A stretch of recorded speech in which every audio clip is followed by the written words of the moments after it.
एक नई वीडियो के साथ आज मैं फिर हाजिर हूं, आपका होस्ट दोस्त विक्रांत जोशी। आपका स्वागत करता हूं मेरे रिव्यू मास्टर में। यदि आपने इस चैनल को सब्सक्राइब नहीं किया हो तो अभी कर लीजिए और बेल आइकन को भी प्रेस कर दीजिए। यदि आप मुझे सोशल मीडिया फॉलो करना चाहते हैं, लिंक डिस्क्रिप्शन में मिल जाएगा और स्क्रीन पर भी मिल जाएगा। वीडियो की शुरुआत करने से पहले मैं आपको बताना चाहता हूं कि हमारे दूसरे चैनल पर एक नई वीडियो अपलोड हुई है, चाइना का स्पेस पावर प्लांट, जिसको आपको जानना बहुत ज्यादा आवश्यक है। लिंक आपको डिस्क्रिप्शन में मिल जाएगा, कमेंट में मिल जाएगा और शायद ऊपर भी आ रहा होगा। शुरुआत करते हैं अपनी खबरों की। सबसे पहले हम तंजानिया की बात करेंगे। तंजानिया में चीन अब घुसने लगा है। एक पोर्ट वहां पर बनने वाला था जो कि चीन के द्वारा बनाया जाना था, बागामोयो पोर्ट, जो कि पिछले प्रेसिडेंट के द्वारा ये कहते हुए बंद कर दिया गया था, रुकवा दिया गया था कि जो इसकी कंडीशंस हैं वो एक्सप्लॉइटिव हैं और ऑकवर्ड हैं, यानी कि कुछ गड़बड़ है। चीन के हाथों में वो नहीं पड़ना चाहते थे। पर जब से नए प्रेसिडेंट ने ऑफिस ज्वाइन किया है, उन्होंने चीन के राष्ट्रपति से बात करी और राष्ट्रपति से बात करने के बाद उन्होंने प्रेस में ये कहा, मुखातिब होते हुए कहा कि एक खुशखबरी है, बागामोयो पोर्ट फिर से स्टार्ट हो रहा है। जो भी इन्वेस्टर्स, चीनी इन्वेस्टर्स आ रहे हैं, उन्होंने ये बताया है कि देश के लिए बहुत ज्यादा आवश्यक है, ये पोर्ट बहुत सही काम करेगा, इसलिए इसको स्टार्ट किया जा रहा है। पिछले प्रेसिडेंट ने यह कहा था कि चीन के द्वारा अब आगे से कोई भी पोर्ट नहीं बनाया जाएगा, पर तंजानिया में गवर्नमेंट चेंज हुई और इस तरह की चीजें आप देख रहे हैं। तंजानिया में चीन के घुसने से ये ज्यादा नुकसान है भारत के लिए कि भारत तंजानिया के लिए सबसे बड़ा व्यापारिक देश है।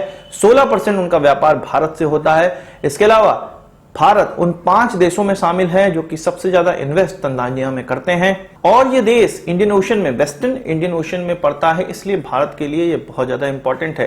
भारत इस क्षेत्र में नेट सिक्योरिटी प्रोवाइडर था। भारत का डर यहाँ पर यह है कि चीन यहाँ पर पोर्ट बनाएगा तो जिस प्रकार से श्रीलंका के हम्बनटोटा पोर्ट को उसने लीज पर प्राप्त कर लिया है अपनी चाल से, क्या पता यहां पर भी चीन उसको प्राप्त कर ले और इंडियन ओशन में फिर अपना दबदबा बनाने का वो प्रयास करेगा, वेस्टर्न इंडियन ओशन में दबदबा बनाने का प्रयास करेगा।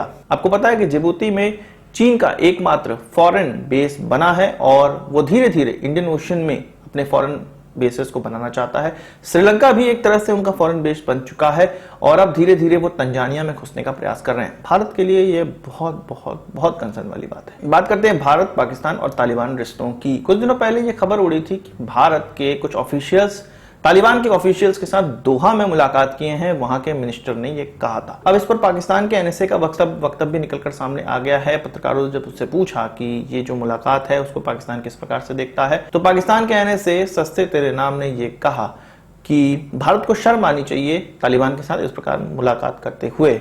उन्होंने ये कहा कि भारत जो कि तालिबान को निस्तनाबूद करने के लिए फंडिंग करता है, भारत जो तालिबान के विरुद्ध में रहता है, अब जाके उनसे बात कर रहा है। जब उनसे पूछा गया कि तालिबान का इस पर क्या रिस्पांस था, तो फिर से सस्ते तेरे नाम ने यह कहा कि भारत को उस पर और ज्यादा शर्म आनी चाहिए।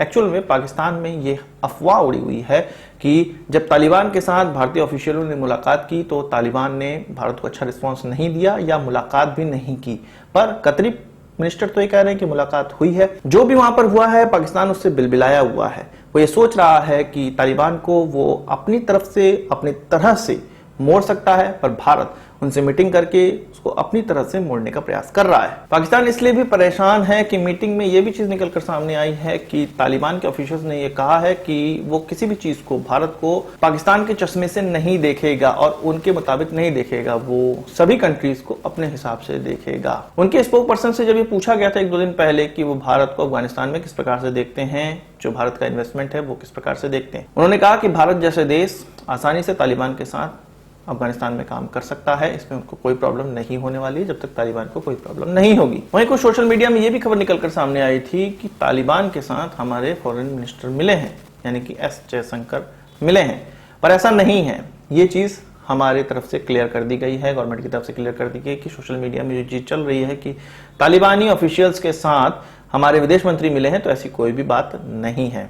तो ऑफिशियल्स हो सकता है मिले हों, पर हमारे फॉरेन मिनिस्टर नहीं मिले हैं। यहां पर भारत के लिए यह भी कहा जा रहा है कि तालिबान का हमेशा विरोध करता रहता था भारत, पर अब देख रहा है कि जब अमेरिका वहां से निकल रहा है, अब लगभग हर चीज तालिबान के हाथों में पहुंचने वाली है, तब भारत तालिबान के साथ बातचीत का माहौल बना रहा है। वहीं बात कर लेते हैं चीन की। यह खबर में निकलकर सामने आया है कि पिछले 1 साल में चीन ने कुछ 100 से ज्यादा एक्सरसाइज या ड्रिल लद्दाख रीजन में की है, जहां पर उनका मेनली डिप्लॉयमेंट देखने को मिल रहा है। और ये चीज उन्होंने इसलिए बताई है कि भारत में एक डर आए कि इस प्रकार से उनकी तैयारी है।